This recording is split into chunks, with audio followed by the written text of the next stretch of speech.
கர்த்தருக்கு ஸ்தோத்திரம். கர்த்தராகிய இயேசு கிறிஸ்துவின் இன்ப நாமத்தில் இனிய வாழ்த்துக்கள். இன்றைய தியானத்திற்காக ஜெபித்த பொழுது தேவன் தந்த வசனம் ரோமர்கள் எழுதின நிருபம் 1ஆம் அதிகாரம் 21ஆம் வசனம். அவர்கள் தேவனை அறிந்தும் அவரை தேவன் என்று மகிமைப்படுத்தாமலும் ஸ்தோத்திரியாமலும் இருந்து தங்கள் சிந்தனைகளினாலே வீணரானார்கள். உணர்வில்லாத அவர்களுடைய இருதயம் இருளடைந்தது. நம்முடைய கர்த்தராகிய இயேசு கிறிஸ்து துதிக்கப்படத்தக்கவர். அவரை துதிக்கதற்கென்றே நம்மை உருவாக்கினார் என்று ஏசாயா தீர்க்கதரிசியின் புஸ்தகத்தில் நாம் வாசிக்கிறோம். நம்மை படைத்தவரை துதிப்பதே நம்முடைய தலையாய கடமையாயிருக்கிறது. ஆனால் பல வேளைகளில் நாம் தேவனை துதிப்பதை மறந்து விடுகிறோம். அதைதான் இந்த வசனம் சொல்லுகிறது. அவர்கள் தேவனை அறிந்தும் அவரை தேவன் என்று மகிமைப்படுத்தாமலும் ஸ்தோத்தரியாமலும் இருந்து. தேவன் என்று நமக்கு தெரியும், ஆனால் அவருக்கு கொடுக்க வேண்டிய மகிமையை நாம் கொடுக்காமல், அவரை ஸ்தோத்தரியாமல், அவரை புகழாமல், அவரை பாடாமல், அவருடைய நாமத்தை உயர்த்தாமல் இருந்து தங்கள் சிந்தனைகளினாலே வீணரானார்கள். தேவனை துதிக்காமல் இருக்கும் பொழுது நம்முடைய சிந்தனைகளினாலே நாம் வீணர்கள் ஆக்கப்படுகிறோம். உணர்வில்லாத அவர்களுடைய இருதயம் இருளடைந்தது. தேவனை துதிக்க துதிக்க நாம் கர்த்தரிலே பலன் அடைவோம். நம்முடைய இருதயம் இருளடையாது, பிரகாசமடையும். நம்முடைய சிந்தனைகள் கர்த்தர்க்கேற்ற சிந்தனைகளாய் காணப்படும். ஆனால் இன்றைக்கு நம்முடைய வாழ்க்கையிலே அனுதினமும் நாம் கவலைப்படுகிறதை விட்டுவிட்டு, வீணான சிந்தனைகளிலே ஈடுபடுகிறதை விட்டுவிட்டு, கர்த்தருக்கு கொடுக்க வேண்டிய நேரங்களை நாம் கர்த்தருக்கென்று கொடுத்து கர்த்தரை எப்பொழுதும் துதிக்கிறவர்களாய் காணப்பட வேண்டும்.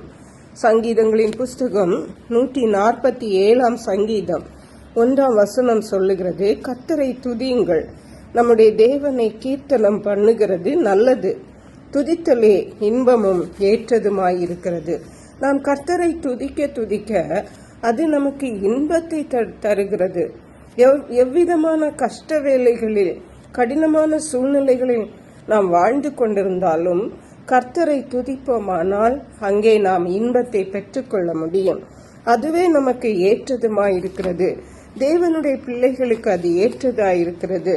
1 தெசலோனிக்கேயருக்கு எழுதின நிருபம் 5ஆம் அதிகாரம் 18ஆம் வசனம் இவ்விதமாக சொல்லுகிறது, எல்லாவற்றிலேயும் ஸ்தோத்திரம் செய்யுங்கள், அப்படி செய்வதே கிறிஸ்து இயேசுவுக்குள் உங்களை குறித்து தேவனுடைய சித்தமாயிருக்கிறது.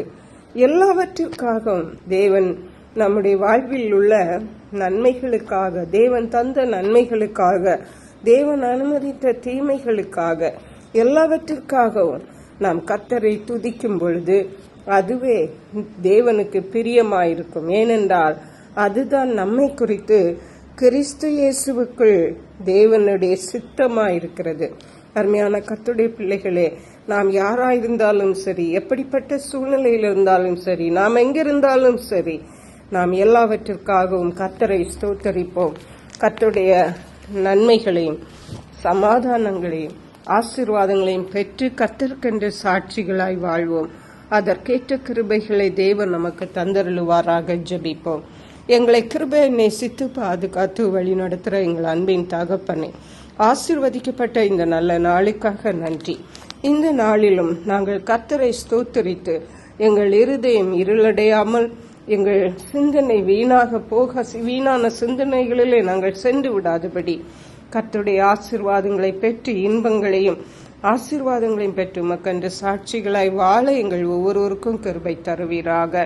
நன்றி பரிசுத்த ஆவியானவரே, துதி கன மகிமை உமக்கே செலுத்துகிறோம். இயேசு கிறிஸ்துவின் இன்ப நாமத்தில் ஜெபிக்கிறோம் எங்கள் அன்புள்ள பரமபிதாவே, ஆமென். இயேசு கிறிஸ்துவின் சுவிசேஷம் ஒவ்வொருவரையும் சென்றடையும்படியாக இந்த செய்தியை உங்கள் நண்பர்களுக்கு அனுப்பி வைக்குமாறு தாழ்மையுடன் கேட்டுக்கொள்கிறேன். கர்த்தர் தாமே உங்கள் அனைவரையும் அபரிதமாய் ஆசீர்வதிப்பாராக.